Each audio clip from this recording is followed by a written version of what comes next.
even in friendships, it's like you can get upset with your friend, but you're not recognizing that, you know what, she's changing. Yeah. And that's okay. Mm-hmm. Like, she's changing and you should be changing too. Especially in the time that we live in, there's a lot of cyberbullying, a lot of comparisons. I mean, girls as young as elementary school are now trying to wear makeup and, be on YouTube and be a social media star. So the work that I do for R.I.S E started 26 years ago as a result of a lot of pain. My first marriage, it was an abusive marriage.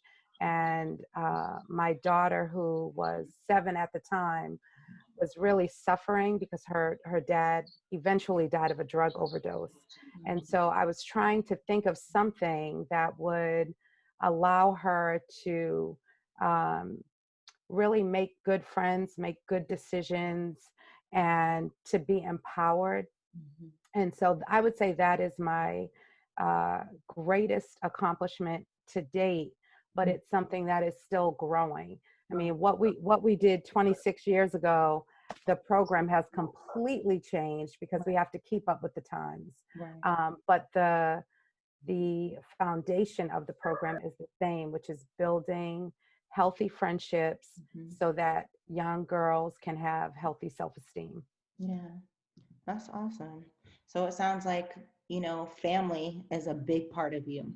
Family is a big part of your accomplishment. You said your husband, your children, and your community with R.I.S E. That's been something that has just kind of risen, and Yes. it's evolving as Mm-hmm. the time goes. But it's really meant for people to, well, girls to feel like empowered, Yes. and see that, yes, you can experience pain, but on the other side of pain is power. Yes. So So, yeah. yeah, I think that, even for me growing up, when I grew up, we had more of communities that existed, like the neighborhood, mother was always looking out the window saying, what are you doing over there? Which it doesn't really exist anymore. But I know growing up, I was often rejected, whether it was for like how I looked or my intelligence or, I was rejected a lot. And when I got older, I realized that, when we're sent off to school, we're not taught how to be friends. We just have to figure it out on our own. And so you learn how to be a friend through your parents, through whoever is raising you, your guardians, through community. And so I felt like because of the rejection that I experienced, what could I do to help other young girls growing up not experience the same thing? Because that rejection, it took me a long time to get over it and to not walk in a room and feel rejected. And so that's the basis of it. Is part of it was my daughter, but then the other part of it was, myself and overcoming some of the things that I went through and helping other people not go through those things. Yeah. Okay. So the next question kind of asks this, but you may have a different answer, but it's, what is your greatest challenge? Well, the greatest challenge is, I mean, we live in this world where, I mean, there's so many great people out there, right? I mean, so many great people doing great things.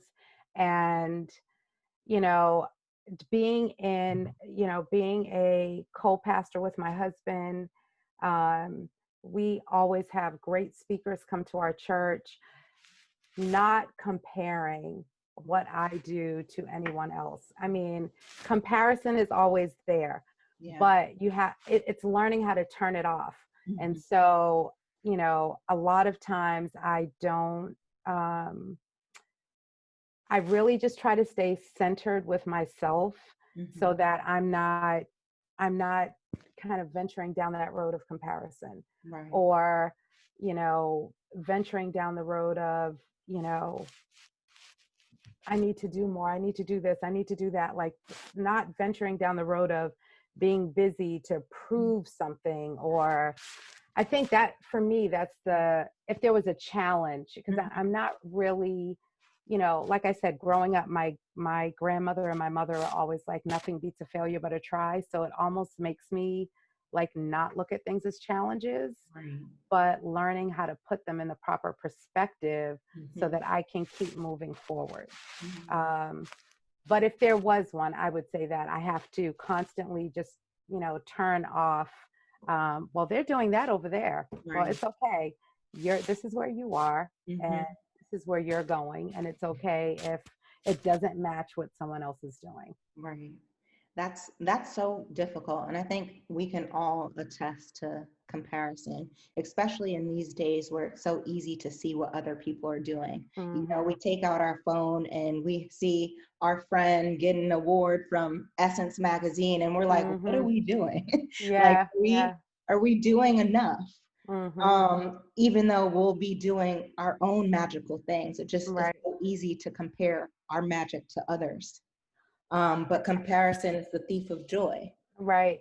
And I think the other thing too is that when you're a driven person, it's like sometimes I'll do something and I'll be like, on to the next thing. And it's like, just like rest and enjoy that accomplishment. Like, breathe, take it in. And like, and I'll be very candid, even, when I was reading, what you wrote about me, I'm like, what? Because what I do is like, it's so natural to me. And that's sometimes it's the challenge of people trying to find their purpose, is that your purpose is as plain as the nose on your face.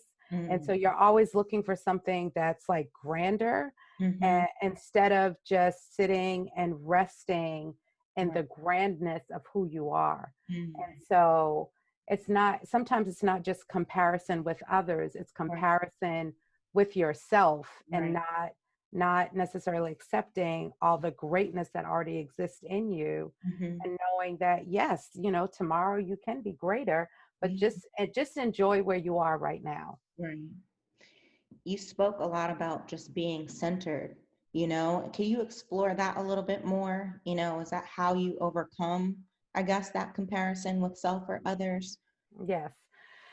So I had to do a lot of soul searching, and in that soul searching, I had to look at the things that that are like super quirky about myself. So especially in this quarantine, like during this quarantine, you have nothing. I mean, even if you're working, you're not really driving that much unless you're an essential employee. You have just kind of some extra time, right? And so I have been cleaning out my closet.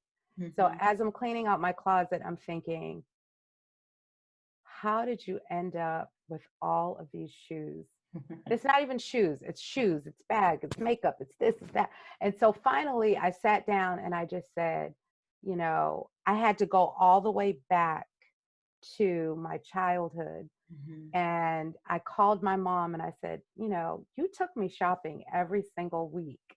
Why did you do that? Because then it just became the thing that I just did for myself.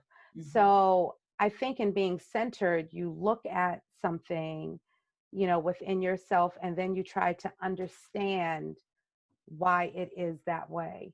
And then you accept it and you make a decision if you're going to change it, modify it, keep it, or toss it. And so I think being centered is really having dialogues with yourself, and, getting an understanding of who you are.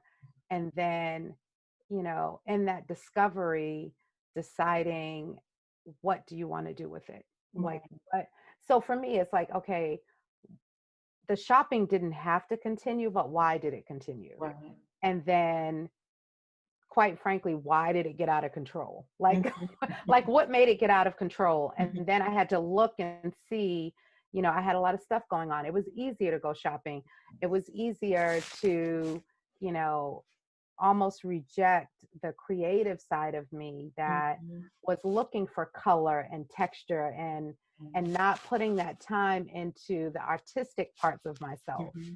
So, you know, being centered is really a daily thing because we're all changing every day. And that's something I don't think we talk about enough, is that, you know, even in friendships, it's like you can get upset with your friend, but you're not recognizing that, you know what, she's changing. Yeah. And that's okay. Mm-hmm. Like she's changing and you should be changing too. Right. So, you know, communicating really with yourself first Mm-hmm. and saying, you know, hey, why am I like this? Right. And or if you have, I don't, all of us can say that we've had like moments of jealousy, right? Mm-hmm. Where you're just like, oh, that she's getting something else. Like, oh my God, that's happening for her again. Yeah. And then, you know, once you can examine it and say, wow, I that's something I would like. Right. And let me check that. Like, why am I feeling like that when I should be celebrating her as Mm-hmm. opposed to this little twinge of jealousy or Mm-hmm. resentment? Right. So I think when you are in constant dialogue Mm-hmm. with yourself, that is how you become centered. Yeah, I love that. Mm-hmm. As a therapist, you know, that's what that means, you know, being Mm-hmm. in tune with self, being Mm-hmm. present in the here and now, and having that communication and that relationship with self. Because it's like the more centered we are with self, the easier it is to be centered with others, Yes. you know, because they'll understand the way that we communicate with ourselves sets the tone for how we communicate with others. Mm-hmm. So that's so beautiful. You know, Mm-hmm. it's just beautiful to hear it, but it's not easy all the time. No, it's not. It really, it's a fight. I Yeah. mean, you have to stop. It's almost like stop, drop, and roll. Right. It's like putting out the fire within yourself is like pausing, asking yourself, why do you feel a certain way? And then sometimes you have to climb mountains, Right. go through valleys to really understand why you're feeling a certain way. Mm-hmm. Um, and some of it can be, you know, it can be brought on by a song, a movie, a smell. I Mm-hmm. mean, all of those things are things that, you know, kind of invoke what's happening on the inside. Yeah. Thank you for that. So, what advice would you give people who are experiencing their greatest challenges right now in this pandemic? Whew. You know, one of the things that I have found um, in the pandemic is that one, we have to feel what we feel. Mm-hmm. Like a lot of times, you know, you and so you're hearing all of this news, you're hearing all this information, um, and sometimes you don't know where to put it. Right. Or maybe someone in your family has passed away, someone in your family is sick. I mean, there's so much, just so much information coming at you. Mm-hmm. And it's like you have to feel it. And it's okay. It's okay to feel it, Mm-hmm. but then you can't stay there. Right. So, you know, because all of this can really bring you down. Like Mm-hmm. you're in the house. I mean, just on Friday, I was I was like, I just want to go to the grocery store and just take my time and peruse like those little things I used to do. But now it's like you're in the grocery store and you're just like, you don't want anyone to sneeze in aisle 7 and you're in aisle 6 because it's like, how far did it go? You Right. know, so it's just like all those things. So now it's like, okay, what do we do now that we have this situation that we found ourselves in that just happened very abruptly? It's like you have to make the best of the time. I did a live yesterday and I was saying, listen, feel your emotions, but don't stay there. Mm-hmm. And then start thinking about, because all of us, if we dig deep enough, we can think about times that we said, man, if I just had a couple more hours at home, what would I do? Right. Mm-hmm. And so now if you start digging deep and you just say, you know what, I have this time and I'm just going to make the best out of it. You know, what can I do while I'm here? So for me, I still keep my schedule. I still, some mornings when I get up, I am like fully dressed, like I'm on my way to work. I come into my office at home, and I just get going. I close the door. My family knows. They're just like, you're all dressed. I'm like, yes, because I need some level of normalcy in my life. Even with all of this stuff going on, I just need to know that I'm still making a difference. I'm still digging deep within myself, finding out, like, I started a vlog, and it's something I wanted to do for a long time. And it really, it's just me shopping my own closet. It doesn't mean anything to anyone else, but what it does for me is help me to be balanced during this time, because I sat, you can make a list of things that you've always wanted to do, from the smallest thing to the largest thing, whether it's writing letters to people, whether it's creating that website that you kept saying you were going to do, YouTube University. I mean, you can take this time and you can make it as productive as possible. And then even within that time, like you're doing today, is to give yourself even time to rest and not do anything. That has been a difficult thing for me, but I have it in my schedule. And even if I'm just like, if I'm sitting in the chair and I'm like, you should do this, I'm like, nope, you have to sit still, because sitting still is what helps those thoughts come for you to now take control of your life. And just your business name, Empower Our Crown, really to be empowered, you have to sit still. That's the hard thing. It's a hard thing for women to do in general, but it's definitely a hard thing for women to do who have been raised by women that do 2, 3, 4, 5 things, because that's what you're conditioned to. So I would say in this time, just really, it's an uncertain time. It's I'm waiting to see when the quarantine will be lifted. I'm watching New York. I'm watching what's going on, the climate of the country, where we're having lots of meetings about what does church look like in the future. Nothing is going to be the same. So we already know that. We know nothing is the same. So at the end of the day, we're all in the same place. So it's like we're walking an uncertain road, but we have to make the best out of it. And I think in this time, the thing that's so exciting to me is I was studying, and I shared this on my live yesterday. I was studying the Great Depression, and we're all women here. So this is so amazing to me, that in the Great Depression, do you know that tampons were made in the Great Depression? Tampons. I mean, somebody was sitting around, right? And in my head, I'm thinking, what were you doing? Were you just sitting around? You had a heavy flow and you were like, I don't have any more pads and rolled up tissue. I mean, how did someone think of that?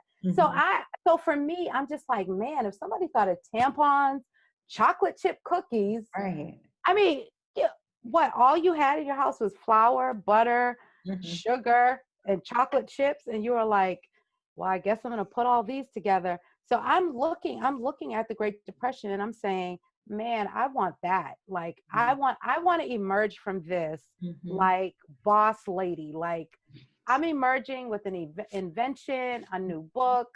Even if it's not completely done, the skeleton will be there. So that's what I think. I think once you begin to say, okay, I get it.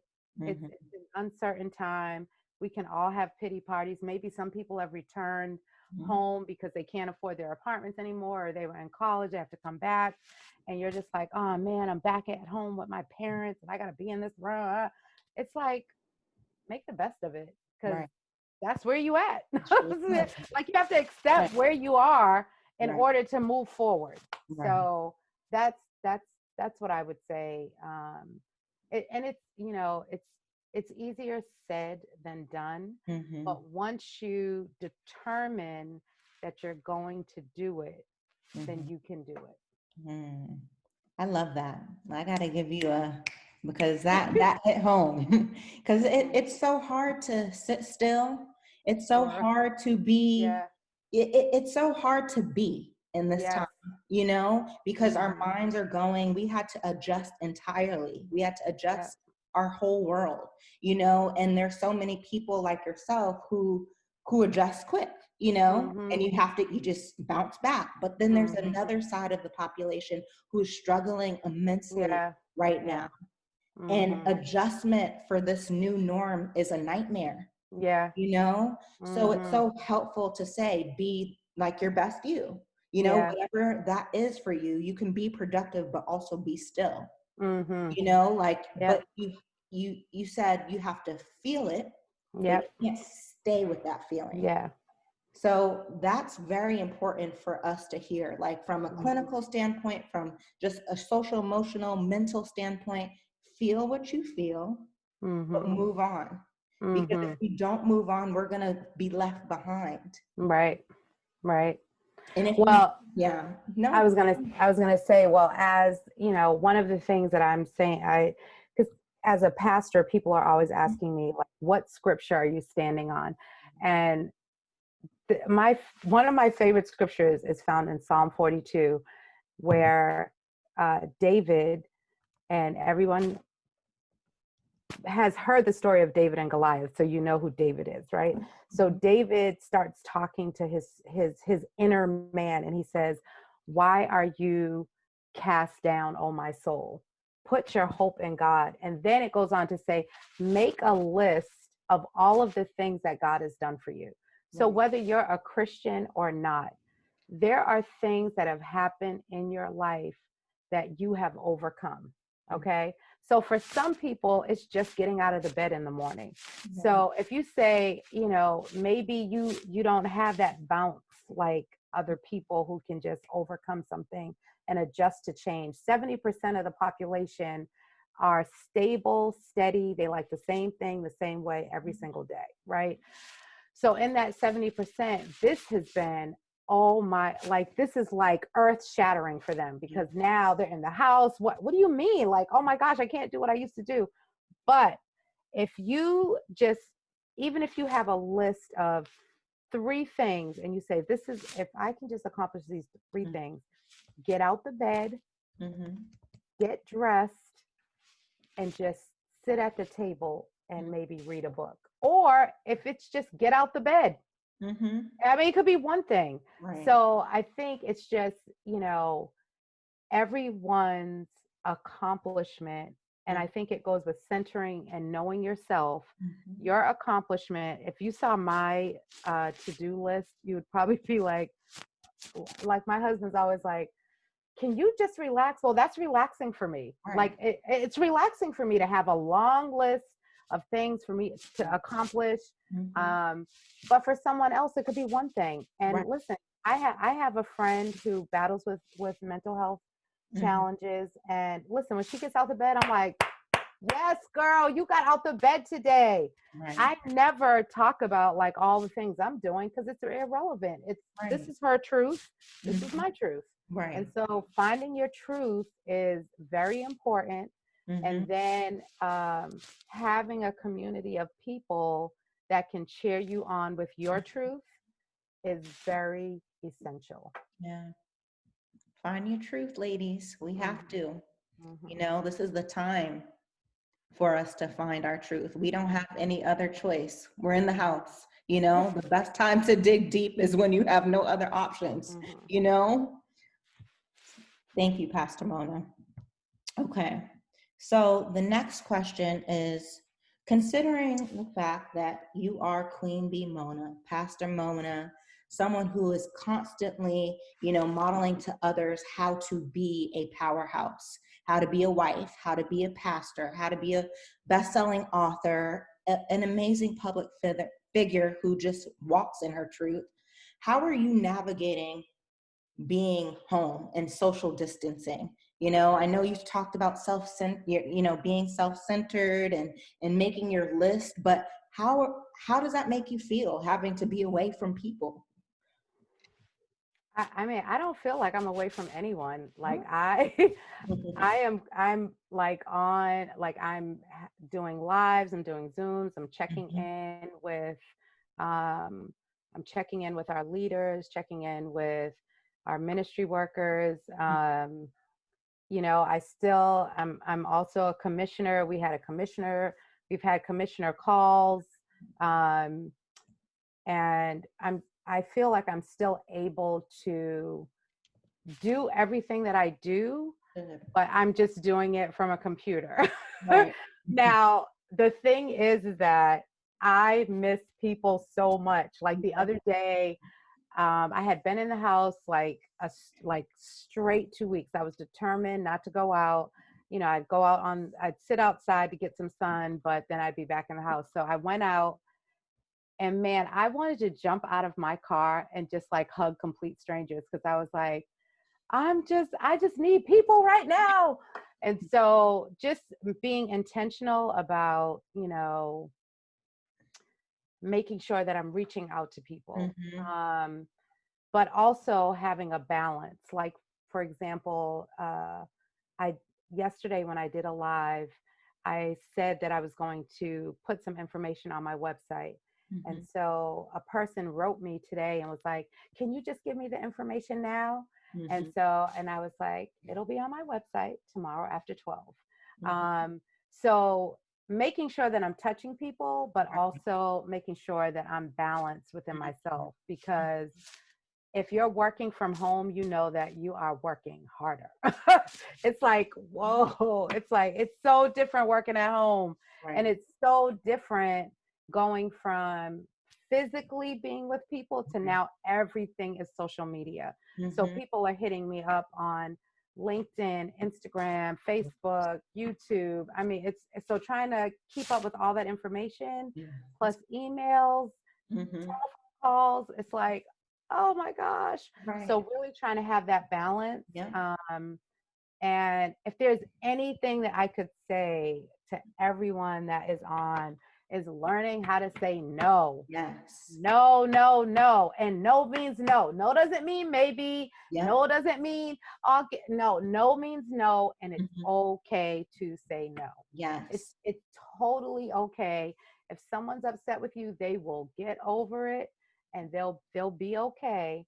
But if it's affecting, infecting, or effecting who you are, who you're called to be, then it just can't happen. It can't. So that's kind of how I'm balancing. I mean, there's certain things that that I have to do. Right.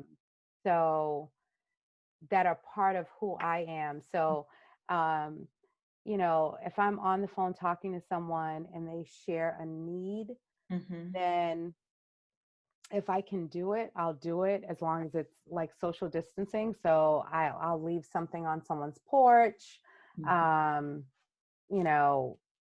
because you have to be yourself in this pandemic, along with practicing, safe social distancing and not spreading anything. So that's kind of how that's how I'm dealing with it. Okay. Lanisha said implementing boundaries virtually is difficult. And it is. It is. It is. But once you say no, like when the person, like literally, I'm so serious. Like I started to write it, right? When the person asked me, I started, and I was just like, what are you doing? No, you're not doing that. And so I erased it, and then I wrote, check the website tomorrow after 12, because that's what I said. So, but like once you do it once, then it gives you like the strength to do it again. So it is difficult, but if you do not set that clear boundary, then people will take over. And next thing you'll know, you'll be angry, you'll have all kind of emotions, this is the thing, right? I'm 53, I'm about to be 54. So for me, everything is like if that's going to make a scowl on my face, I have to worry about permanent wrinkles. Mm. Okay. I don't have time for that. So right now, most of you are young, right? So I'm telling you, if you can adapt this now, that by the time you're 50, then you will have made it. My no is my no. And the one thing that I say, anybody who knows me, this is my favorite line. Let me get back to you on that. I never answer quickly.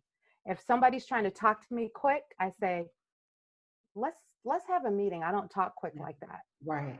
I mean, now when you sent me the invitation, because I have watched you, I have watched Empower Our Crown, I have seen the things that you guys have done. I normally don't do things on a Sunday, but I was just like, absolutely, because I've seen what you do. So there are adjustments that you'll make, but you'll make them based on you and based on your heart. But you can't let your heart overtake everything. You have to have those clear boundaries, because you'll be running around and you will have lost your purpose. You will be all out of alignment with your destiny, trying to please everybody. Right. You have to know what your thing is. So I know that I'm put on this earth to empower women and girls. Yeah. So anything that aligns up with that, I'm going to make a way to do it. Yes. I thank you. We thank you again for making a way to do this tonight, and breaking your boundaries for me and for us. I appreciate that. But it's not. This is a good thing. This is not. I am so honored to do this. We're so honored to have you. And some people are saying repetition is key.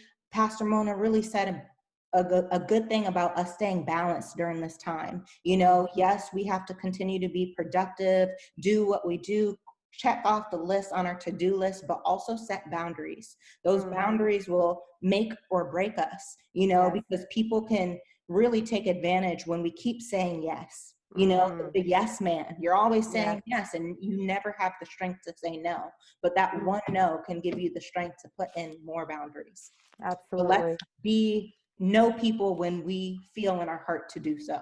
And the way that you'll know is that it'll be like a struggle. You'll be like, when you feel that hesitation, that's a clear indicator of maybe I shouldn't do this. Right. Right. Okay. So I want to be mindful of time and also give the audience some time to ask some questions. So I'll go to my last question for you. And it is, what are your top 3 self-care activities in general? So I am a huge believer in once a month, I have a massage, I have a manicure, pedicure, then brows. Gotta get them brows done. How many of us are missing our brow people? But here's the thing. How many times have you said, man, if I could just let my brows grow in? Anyone ever said that? Like, the person does your brow and you're like, I told you don't take that little piece off. And you can't wait for your brows. So this is what I'm saying to myself. This is what you asked for. You asked for that time for your brows to grow in. So I have to, because I carry stress here. Yeah.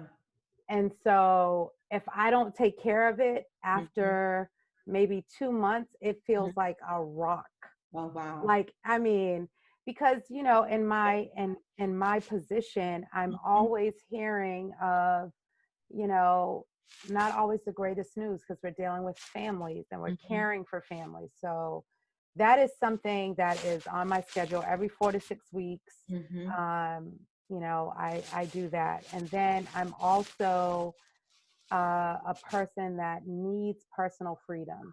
Yeah. So personal freedom in the sense of, I give out so much that I need a day where no husband, no children, no telephone calls, just let me be. Right. And I like to get in my car. I like to drive. I like to sit out in nature. I like to just be quiet. Mm-hmm. And the way that I know that I'm centered is that my mind isn't racing. So when I can sit quietly and Mm-hmm. there are no thoughts going through my mind, then I have reached my center. So, and I like to play a game with myself. Is like I'll sit outside and I like to like pay attention to every noise. Mm-hmm.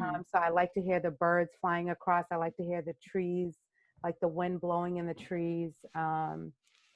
So spa day, Mm-hmm. then just having my personal freedom driving. I love cafes. Mm-hmm. I love reading. And one of the things that I just went back to this year, which has been interrupted, Mm-hmm. is making sure that I get to the library at least once a month, because Mm-hmm. that's a place that I've always loved and enjoyed ever since I was a little girl. So Mm-hmm. those are kind of my, Yeah. my things. I have lots of hobbies Mm-hmm. that I'm trying to get back to, painting, jewelry making, sewing, all kinds of stuff. So those are kind of my self-care, Yeah. um, self-care things. I love that because you touch so many different points of self-care. So you talk about your pleasure, you want to go have some fun, you have your alone time and your meditation where Mm-hmm. you're really separating yourself from other people, including Mm-hmm. family, and having Yeah. that alone time. You're working on your sensory, even though it's pleasurable, going outside to listen to all those different noises Mm-hmm. really touches each sense. What are you seeing? What are you hearing? What are you tasting? What are you touching? Mm-hmm. And then reading, the mental stimulation. I Mm-hmm. always talk about the 7 types of self-care, and Mm-hmm. you've had 4.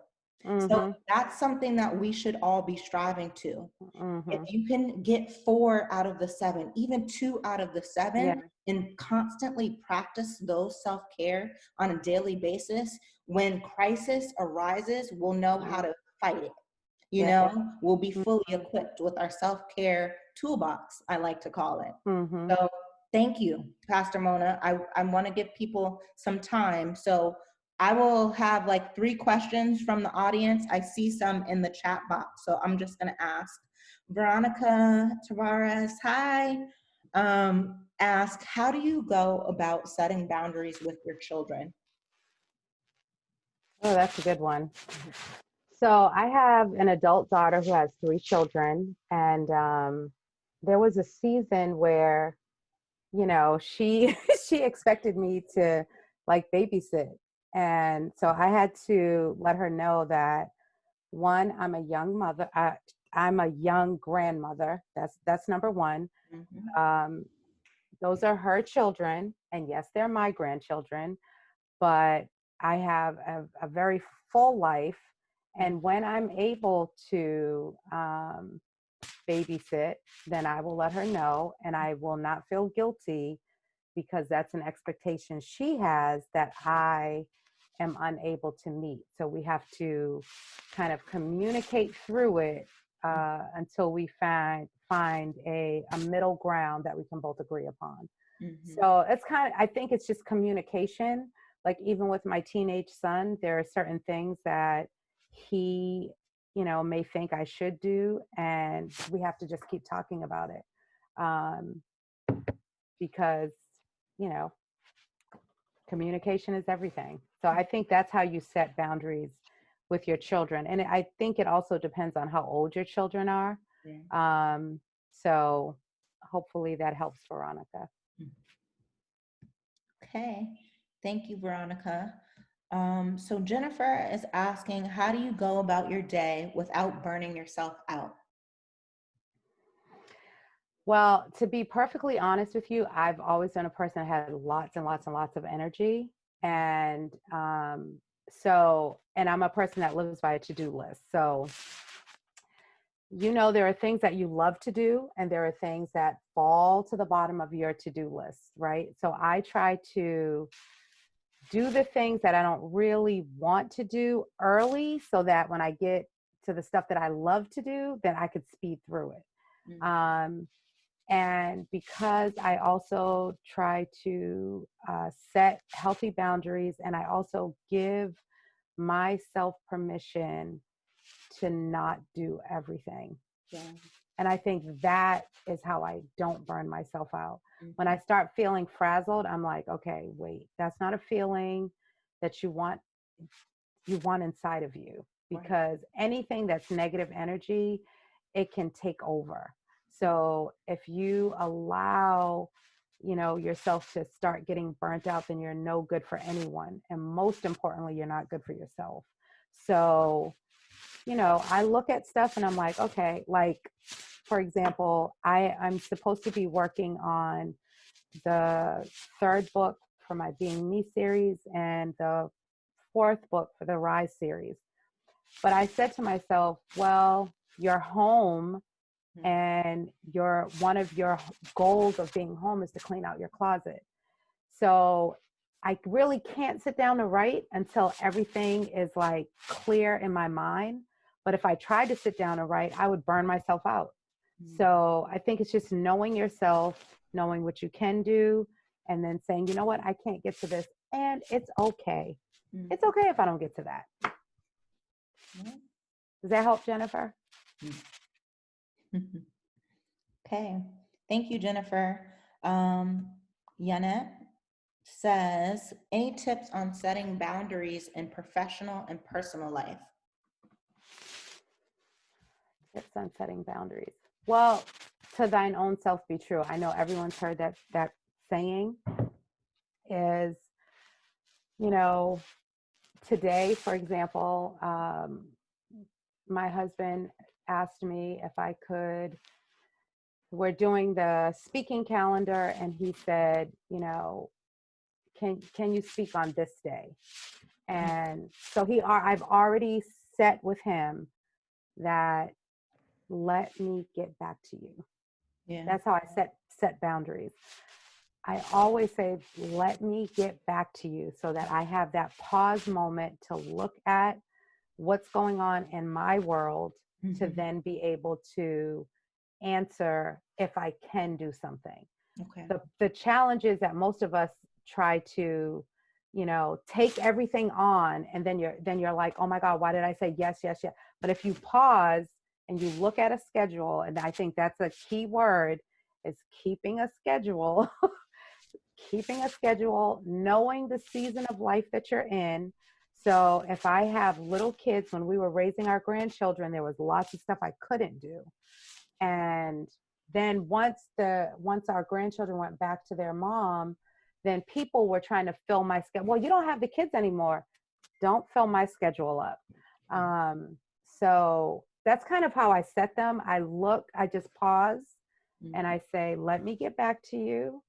I look at my schedule. I see if it works. If it doesn't work, then having communication with people, saying, what is your expectation of me in this area?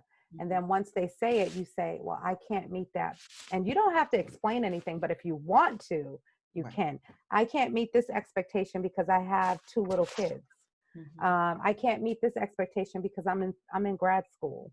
I can't meet this expectation because my job is demanding. So that's how I set boundaries. Okay, thank you. So were there any more questions? We have about 5 minutes. If there aren't any questions, you can really just say it or write it. If not, I'm going to transition into the last segment of this, and it's just ending on a positive note. I want to thank you again, Pastor Mona, for all that you do. All the truths that you walk in and you talk, it's just so aligned with your purpose. And we can tell, we can tell just your aura, your presence, your spirit is just so moving. And I appreciate you taking the time to do that, because today was needed for all of us. I don't usually like to speak on everybody's behalf, but I think I have to for this one. So thank you. Thank you. So no one had any questions. So what I like to do at the end of this segment is just to end with a positive word. A word that you're feeling. It can be any word in the world. But I'll go through everyone and then we'll close for the night. I thank you all for attending, listening to Pastor Mona. Make sure that you follow her. She's on Instagram, QueenBMona, but she's also, again, the co-pastor of Jubilee Christian Church, which is one of the biggest churches in Boston. They have 2 locations, Stoughton and Boston, and you can follow her. She's a great person to just have as a model and a mentor. So please follow her. And we'll end with one word. I'll start. I'm going to say blessed. Ivy, I'll just go in order with how I see you on the screen. Grateful. Alexia. I would say grateful too. Okay.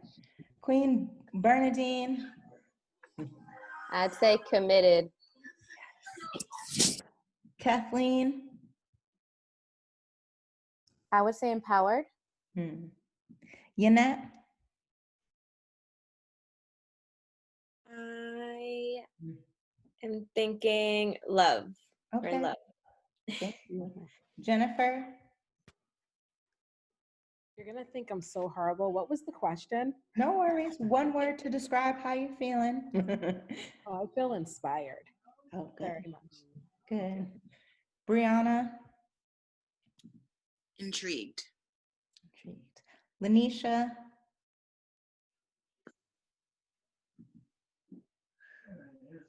Clarity. Shakora. Strong.